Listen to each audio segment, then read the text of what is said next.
How to view referral code in GCash. Hi everyone, this is Kate and welcome back to another video.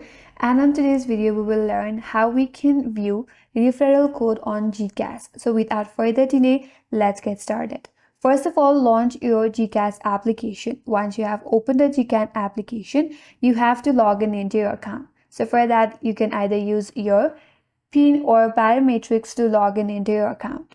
Once you're logged in, on the home screen, tap at the profile icon which is at the bottom right corner. So search for your profile icon and then tap on it. Once on your profile, you have to tap on Invite Friends option. Under that, you will see your referral code which will be shown on the screen. Now, you can copy the referral code or share it directly via Messenger or SMS. You can also send your codes to friends. Both you and your friend can get rewards when they sign up and verify. And that's how you can view referral code in GCash. And that's all for today's video. Hope this video was helpful, and if you're new to our channel, consider subscribing. Thanks for watching and stay tuned for more videos.